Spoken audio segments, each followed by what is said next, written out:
خانہ جنگی شروع ہو جائے گی۔ تو آپ نے فرمایا کہ بھائی جب تک ہمیں قوت حاصل نہیں ہوتی ہم قاتلین عثمان سے بدلہ نہیں لے سکتے۔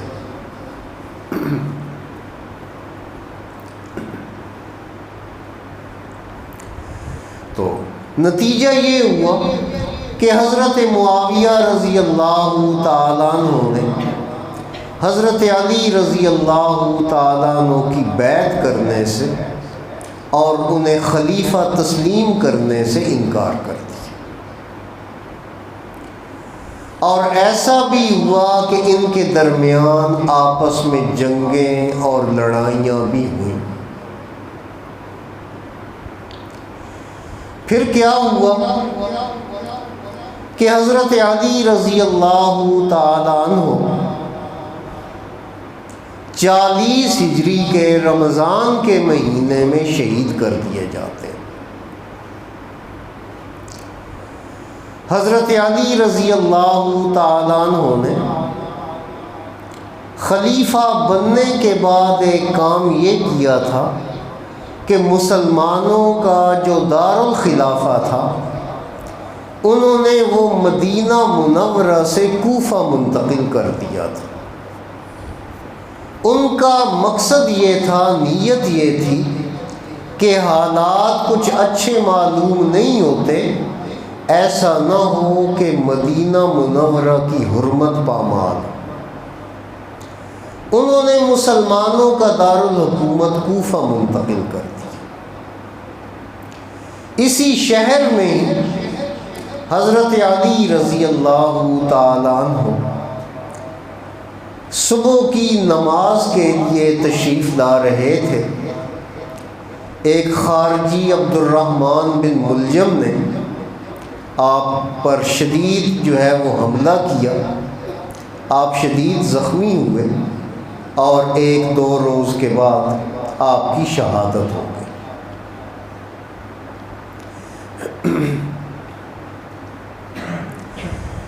تو حضرت عثمان رضی اللہ تعالیٰ عنہ کی شہادت کے بعد مسلمانوں میں سے جو لوگ حضرت علی کے ساتھی بنے تھے وہ اپنے آپ کو شیعان علی کہنا، شیعہ کا معنی ہوتا ہے گروہ، وَإِنَّ مِن شِيَعَتِهِ لَإِبْرَاهِيمَ قرآن میں آیا ہے، او یلبسکم شیعاً ایک جگہ پر قرآن میں آیا ہے، ان الذین فرقوا دینہم وکانوا شیعا، یہ قرآن میں آیا ہے۔ اس کا معنی کیا ہوتا ہے؟ گروہ۔ تو جو حضرت علی رضی اللہ تعالیٰ عنہ کے ساتھی تھے اپنے آپ کو شیعان علی کہلانے لگے، اور حضرت معاویہ کے ساتھی جو تھے وہ اپنے آپ کو شیعان معاویہ یعنی معاویہ کا گروہ کہلانے لگے۔ حضرت علی رضی اللہ تعالیٰ عنہ کے ساتھیوں میں سے زیادہ تر مفاد پرست لوگ تھے۔ عبداللہ بن سبا کے جو ساتھی تھے زیادہ تر حضرت علی رضی اللہ تعالیٰ عنہ کے گروہ میں وہ لوگ شامل تھے، لہٰذا وہ کوئی مخلص لوگ نہیں تھے۔ پھر انہی میں سے ہی ایک فرقہ، ایک گروہ خوارج کا اٹھا کہ جنہوں نے اپنے سوا سب کو کافر کہنا شروع کر دیا، اور انہی کے ہاتھوں ہی حضرت علی رضی اللہ تعالیٰ عنہ کی شہادت ہوئی۔ تو حضرت علی رضی اللہ تعالیٰ عنہ کے بعد ان کی جگہ پر، ان کی سیٹ پر ان کے بیٹے حضرت حسن رضی اللہ تعالیٰ عنہ جلوہ افروز ہوئے، وہ خلیفہ بنا دیے گئے۔ حضرت حسن رضی اللہ تعالی عنہ یہ بات سمجھ چکے تھے کہ ان کے جو ساتھی ہیں ان میں اخلاص نہیں ہے، وہ مفاد پرست لوگ ہیں۔ تو انہوں نے اپنی خلافت کے تقریباً 6 ماہ بعد ہی ایک بہت بڑا فیصلہ کیا، ایک بڑا عظیم اقدام کیا۔ انہوں نے یہ کام کیا کہ حضرت معاویہ رضی اللہ تعالی عنہ سے صلح کر اور ان کے حق میں دستبردار ہو گئے، اپنی خلافت ان کے حوالے کر دی۔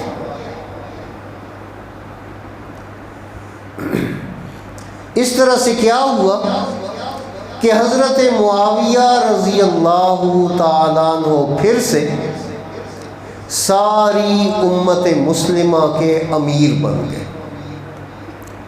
حضرت علی رضی اللہ تعالیٰ عنہ کے دور میں امت مسلمہ یا اسلامی سلطنت کے 2 حصے ہو گئے تھے۔ تو حضرت حسن رضی اللہ تعالیٰ عنہ نے جب صلح کی تو اسلامی سلطنت پھر سے ایک ہو گئی، اور نبی کریم صلی اللہ تعالی علیہ وسلم نے جو پیش گوئی فرمائی تھی وہ پوری ہوئی۔ ایک مرتبہ آپ صلی اللہ تعالی علیہ وسلم نے حضرت حسن رضی اللہ تعالیٰ عنہ کو اپنی گود میں بٹھایا ہوا تھا، کیونکہ بچے تھے، چھوٹے معصوم بچے تھے۔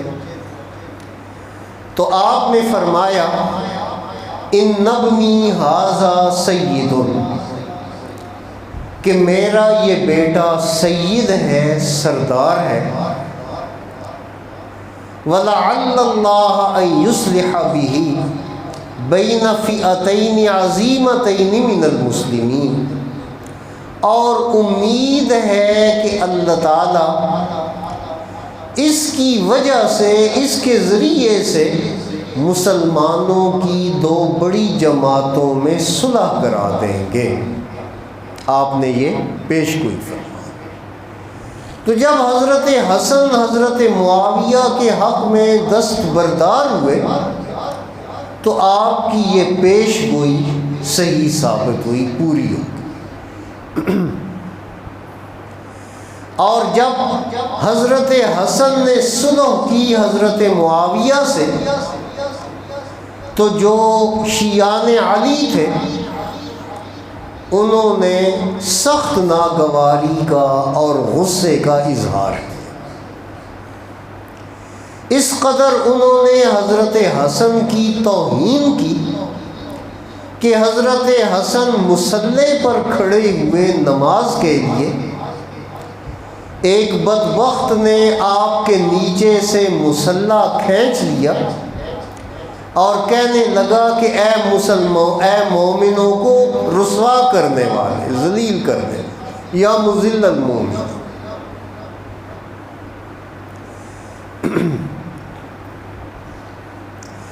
تو یہ لوگ حضرت حسن رضی اللہ تعالیٰ عنہ اور حضرت معاویہ کے درمیان جو صلح ہوئی تھی اس سے بہت زیادہ پیچ و تاب کھانے لگے، بہت زیادہ انہیں غصہ آنے لگا، اور بہت زیادہ یہ لوگ اس کو ناپسند کرنے لگے۔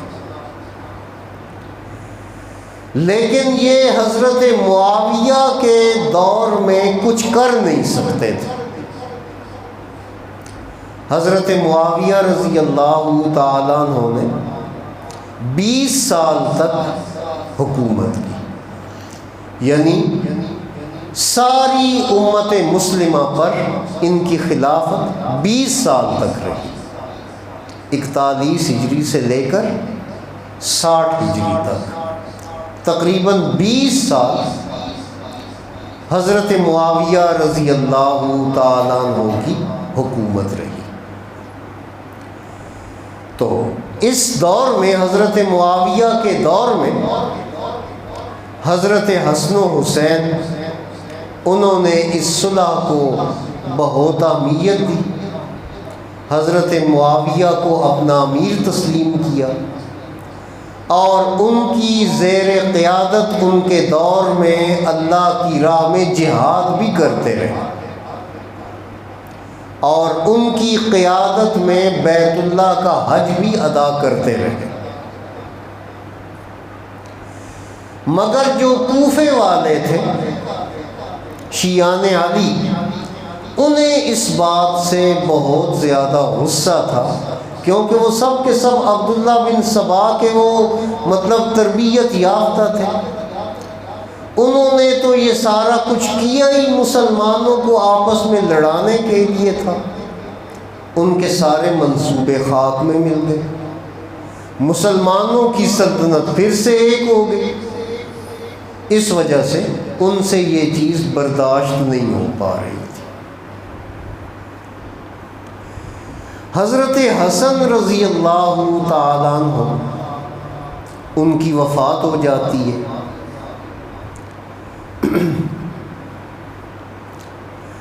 تو پھر جو یہ شیعہ تھے، ان کی وفات کے بعد عراق میں، کوفہ میں یہ نسبتاً زیادہ سرگرم ہو گئے۔ حضرت معاویہ رضی اللہ تعالیٰ عنہ نے اپنی خلافت میں ایک کام یہ کیا کہ اپنے بیٹے یزید ابن معاویہ کو اپنے بعد اپنا خلیفہ نامزد کر دیا، اور اپنے بیٹے کے حق میں لوگوں سے بیعت بھی لی۔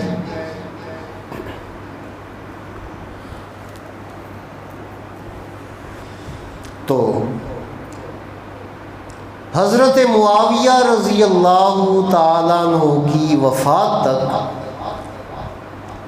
تقریباً سبھی لوگ یزید کو خلیفہ مان چکے تھے، اس کے ہاتھ پر بیعت کر چکے تھے، سوائے دو آدمیوں کے۔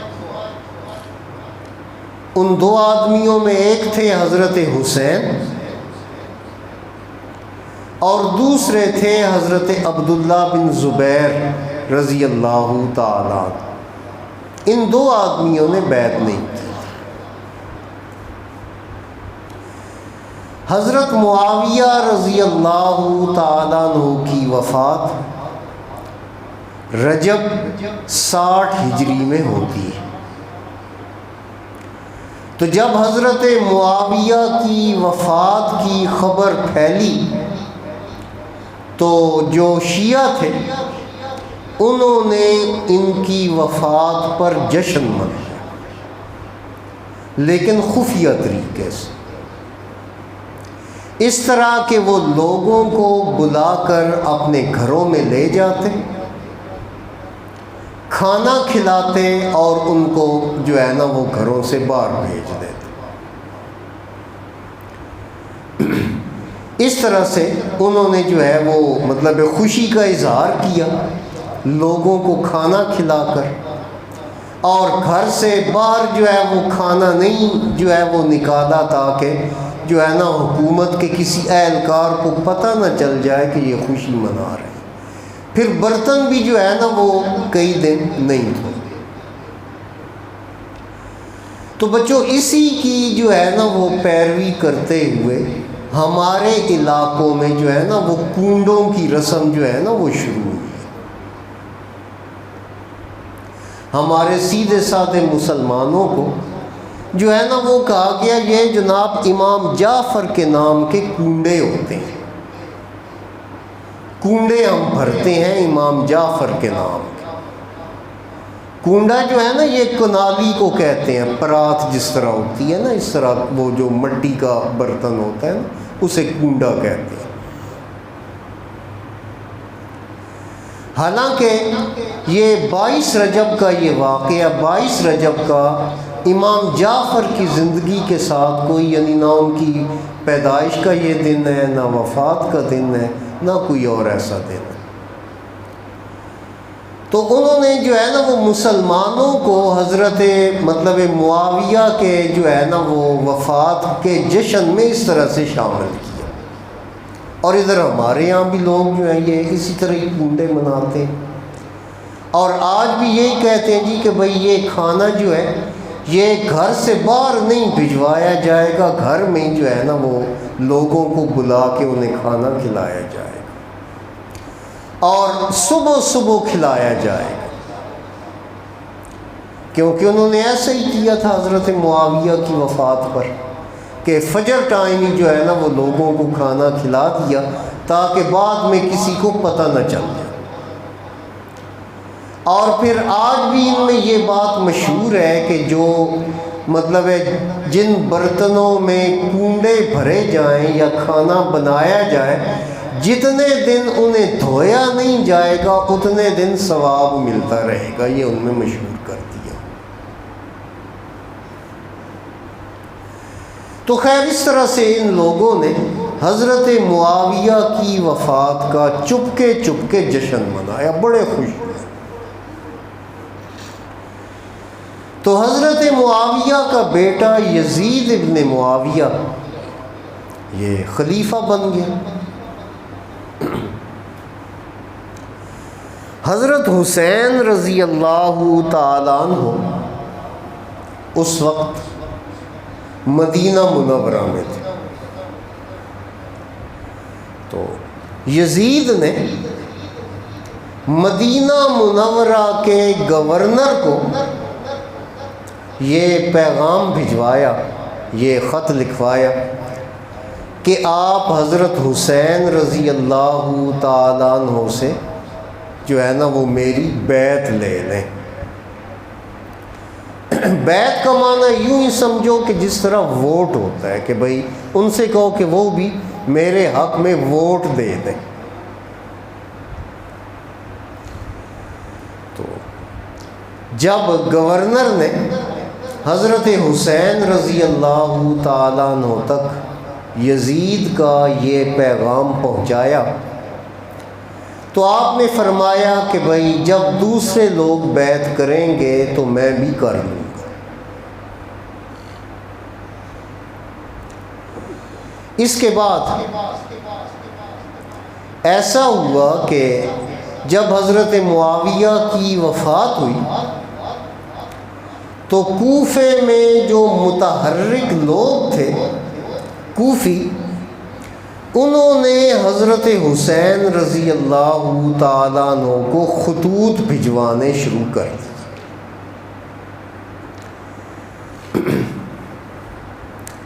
کس لیے؟ وہ انہیں دعوت دے رہے تھے کہ بھائی معاویہ نے بڑا غلط اقدام کیا ہے، اپنے بیٹے کو خلیفہ بنا کر، خلافت کے اہل آپ ہیں، آپ آ جائیں کوفہ میں، ہم آپ کے ہاتھ پر بیعت کرتے ہیں، ہم آپ کو اپنا خلیفہ بناتے ہیں۔ اس مضمون کے خط کوفہ سے آپ کے پاس بہت زیادہ آنے لگے، خطوط اتنے زیادہ ہوئے کہ ان کی تعداد ہزاروں میں پہنچے۔ تو حضرت حسین رضی اللہ تعالیٰ عنہ کے دل میں یہ بات آئی کہ اگر میں خلیفہ بن کر اسلام اور مسلمانوں کی کوئی خدمت کر سکتا ہوں تو مجھے یہ کام کر لینا چاہیے۔ آپ رضی اللہ تعالیٰ عنہ نے حالات کا جائزہ لینے کے لیے اپنے چچا کے بیٹے جن کا نام مسلم بن عقیل تھا کوفہ میں بھیجا۔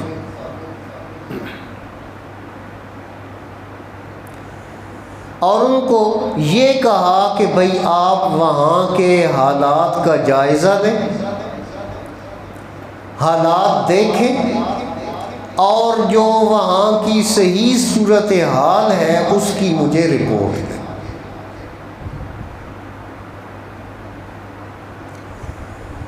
تو مسلم ابن عقیل کوفہ چلے گئے، تو کوفے والوں نے مسلم بن عقیل کے ہاتھ پر حضرت حسین کی بیعت کرنی شروع کر دی۔ مسلم ابن عقیل بہت خوش ہوئے اور انہوں نے حضرت حسین کو خط بھجوا دیا کہ حالات بہت سازگار ہیں، آپ کوفے تشریف لے آئیں۔ تو حضرت حسین رضی اللہ تعالیٰ عنہ اپنے گھر کے افراد کو لے کر مدینہ منورہ سے مکہ کی طرف روانہ ہو گئے۔ مدینہ منورہ میں جو کچھ سمجھدار لوگ تھے انہوں نے آپ کو یہ بات سمجھانے کی کوشش کی کہ کوفہ والے جو ہیں یہ کسی کے وفادار نہیں ہوتے، آپ ان پر اعتبار نہ کریں۔ لیکن حضرت حسین رضی اللہ تعالیٰ عنہ کے پاس ان کے نمائندے کا، چچا زاد بھائی کا جو ہے وہ خط آ گیا تھا، جس میں انہوں نے ان کو یہ بتلایا تھا کہ حالات بہت اچھے ہیں، تسلی بخش ہے، آپ تشریف لے آئیں۔ لہذا حضرت حسین نے ان کی پرواہ نہیں کی، اپنے گھر والوں کو لے کر مدینہ منورہ سے مکہ مکرمہ کی طرف روانہ ہو گئے۔ مکہ مکرمہ پہنچے تو ذوالحج کا مہینہ تھا۔ آپ نے وہاں پر حج ادا کیا اور کوفے جانے کا جو ہے نا وہ ارادہ ظاہر کیا۔ تو مکہ میں جتنے بھی جلیل القدر لوگ تھے وہ سب آپ کے راستے میں آ گئے اور انہوں نے آپ کو یہی بات بتائی کہ کوفے والے جو ہیں یہ کسی کے وفادار نہیں، انہوں نے آپ کے والد محترم کو شہید کیا، حضرت علی رضی اللہ تعالیٰ عنہ کو، آپ کے بھائی کے ساتھ بھی بڑا ذلت آمیز سلوک کیا، تو آپ ان پر اعتبار نہ کریں۔ نبی کریم صلی اللہ تعالیٰ علیہ وسلم کے چچا زاد بھائی حضرت عبداللہ بن عباس رضی اللہ تعالیٰ عنہ جو کہ جلیل القدر صحابی ہیں، مفسر قرآن ہیں، انہوں نے یہاں تک فرمایا کہ اگر مجھے یقین ہو کہ میں آپ کی سواری کے آگے لیٹ جاؤں گا اور حسین کوفے جانے سے رک جائیں گے تو میں ضرور ان کی سواری کے آگے لیٹ جاؤں، لیکن انہوں نے پھر بھی رکنا نہیں۔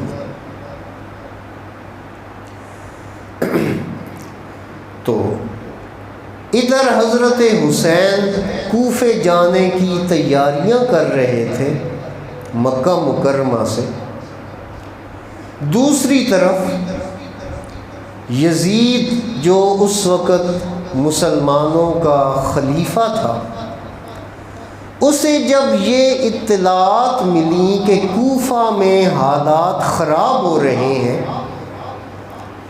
لوگ اس کی بیعت توڑ رہے ہیں، مسلم ابن عقیل کے ہاتھ پر